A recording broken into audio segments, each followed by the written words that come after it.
What's up, you guys? It is Corbin Stuckey of Pixel Talk here, and I didn't think I was going to be doing this video because I stated a lot of my problems and pros with Captain Marvel in my first review. If you guys don't know, I did a no spoiler review to Captain Marvel, but I still talked a little bit in depth about some things that happened in the movie, but they weren't like spoilers really. They were just certain things that happened, but it didn't really pertain to any major plots or twists that happened. But after I did that review, I went to bed and I woke up the next morning and I realized that I wanted to talk more about the film because this film was okay. This film was good. I didn't really think it was bad. It certainly doesn't deserve like the rating it has on Rotten Tomatoes, but I do feel as though this film could have been a lot better than it was. So I'm just going to sit down and go a little bit more in depth as to what happens in this film, because there was just things that, like, whenever you do a movie review, you want to do it immediately, and you want to get that video out there so you can get views and stuff like that, and you want to tell people your thoughts because the film just came out.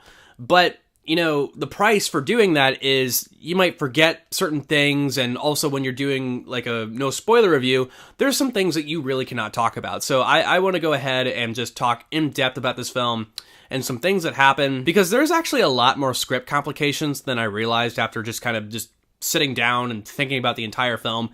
So let's get started with that. So first off, I want to acknowledge some comments on my last video. Apparently, the reason why Captain Marvel knew that grandma was a Skrull was, I guess she did see her outside the train. I didn't see that though, but I'm not going to go see the movie again to clarify that. I'm just going to take your guys' word for it. I don't know. It's just like, at the same time though, why is she like walking in the train just over analyzing everybody? You know, if she's looking specifically for a grandma, then she can just like go faster and search faster if she's looking for a grandma. Why is she looking up and down at everybody on that train?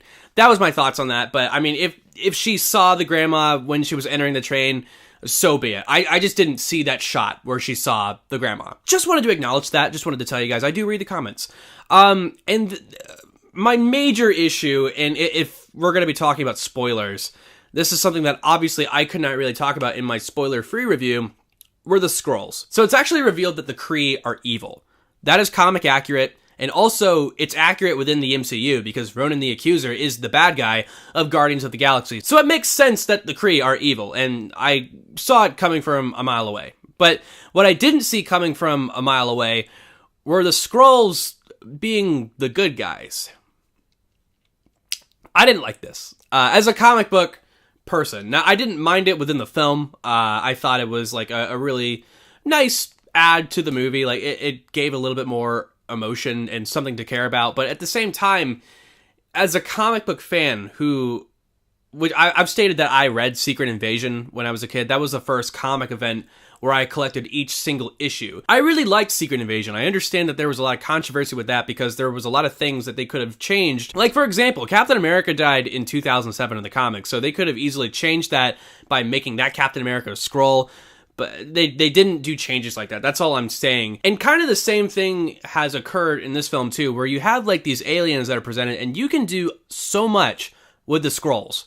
These are shapeshifters, and especially like if you're in the 90s, you can change things that are established in the MCU that change your vision and perspective on this universe because you have this new plot device. But they really don't do anything with the Skrulls whatsoever. They're just there as kind of villains and something to explore. Yes, there is like reveals, like there's that SHIELD agent that turns out to be a Skrull, but like this is the first time that we're introduced to this guy. If it was someone like Coulson or Nick Fury, like that would have been amazing. It's like, oh my god, they were a Skrull this entire time. There's actually concept art that I saw on Instagram. I don't know why I clicked on it because it was warning me that it was a spoiler, but there's concept art of this Skrull turning into the modern day Nick Fury, and I was like, oh my god, is Nick Fury gonna be a Skrull? But then I saw the movie and I was like, okay, like, I'm glad he's not a Skrull, but at the same time, I wish the film would have taken balls to actually go down that route, where they were using these Skrulls to change things about the MCU and to establish things for the future, like maybe a Secret Invasion movie.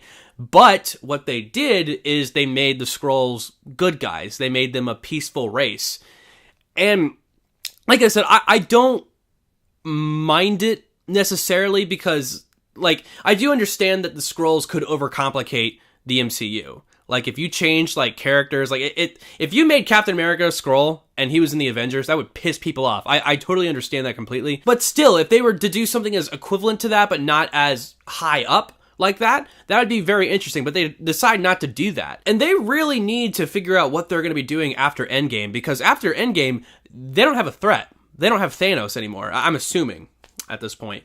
So I felt as though the Skrulls were going to be like this thing that was going to happen after, Endgame. And it appears that they're trying to change things in order for them to not interfere with things that they've already established. So, yeah, I don't know. I understand, but they could have done something really cool with the Skrulls, and it's just a minor plot device in this film. Also, I really want to talk about Goose the cat. I love the cat so much. Like I said in my non-spoiler review, I think the cat should get, like, a movie or show or something, because I just thought those scenes were awesome. However, the cat's introduction into this film is very random.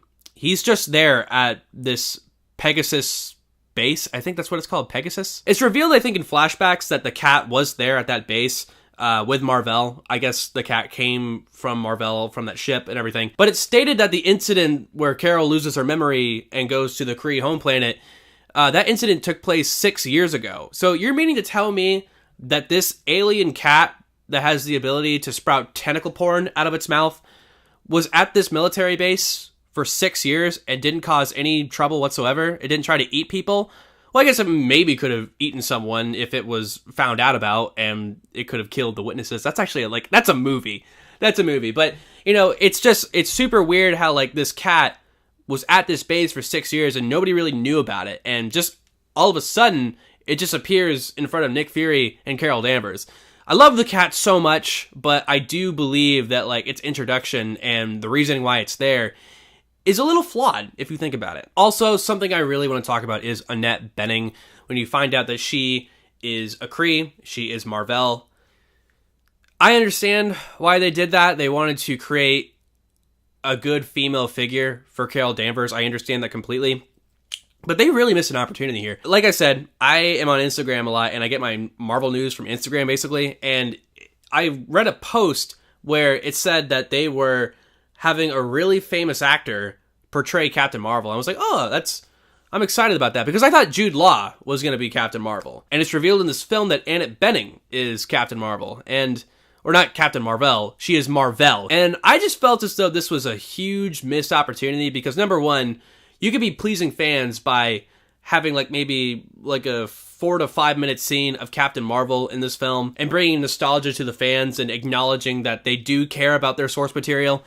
And, it could add on to the story. Say Captain Marvel dies and he has to transfer his powers to this pilot, Carol Danvers, and she becomes the new Captain Marvel. I think that would have been a very interesting story, but they don't really decide to do that, really. Also, something I want to talk about as well, the Supreme Intelligence. So Carol Danvers has to go visit the Supreme Intelligence to gain knowledge. But while she's there, it's revealed that the Supreme Intelligence takes the form of anyone that these people admire or respect. And I don't know if I really agree with Mar-Vell being the person that Carol respects, because this was someone that you only worked with for a brief amount of time. And you're telling me that you respect this person that you barely know about? You didn't know she was a Kree, so you obviously don't know a whole lot about her, but you respect her. I feel as though that form could have been anybody. It could have been the best friend. That would have been an emotional scene where if you establish that the Supreme Intelligence is taking the form of the best friend, and then now she's back on Earth and she meets her best friend for the first time, and she's like, wait a minute, I know you, I've seen you before. That would have been amazing. But they decided not to do that. They wanted to do this Mar-Vell thing, and I just didn't really agree with it. I just thought it was, I don't know. Like I said, I feel as though there's a lot of things in this film that could have been done better. I don't think it's bad, but just overthinking about the film made me realize how better it could have been for not only people who wanted to see a good superhero female-led film, but a good MCU film as well. Also, the friend. Why on earth did the friend go up with them to this base where these other Skrulls are located if she has a daughter, It's just, no, movie, stop. And something I also want to talk about as well, Nick Fury. I've stated this in my last review, where Nick Fury, I was disappointed on how he lost his eye. Not necessarily how he loses his eye, I thought it was very funny, but how he doesn't really react how he should to it. So basically, Goose the cat scratches him, and that takes away his eye. And he's just like washing dishes on Earth, and he's trying to come up with a name for Captain Marvel, and it's just like, you just lost your eye! How are you not emotional about it? How are you not emotional that you lost your eye? That's the one part about this movie that pisses me off. I'm sorry. Like, it's supposed to be this badass thing, apparently, why he lost his eye. It's stated in Captain America Winter Soldier, like, the last time I trusted someone, I lost an eye. And that's one of the most badass things that Nick Fury says in that film. And you're left in wonder, like, oh my god, how did he lose his eye? And now we're at this film where it's revealed that he lost his eye to a cat. It's funny, but it takes away from the... Now every time when I watch Winter Soldier, I'm going to be like, he's talking about the cat. He's talking about the cat. And what's worse, like, whether or not how he lost his eye, like, I don't care how really he lost the eye, but the fact that he wasn't emotional about it was my main issue about him losing the eye. That's all I'm saying. Like, whatever. Just show, like, some kind of character development because you lost your eye. And so we have the post-credits scene. I really enjoyed this because it showed us a glimpse of Endgame.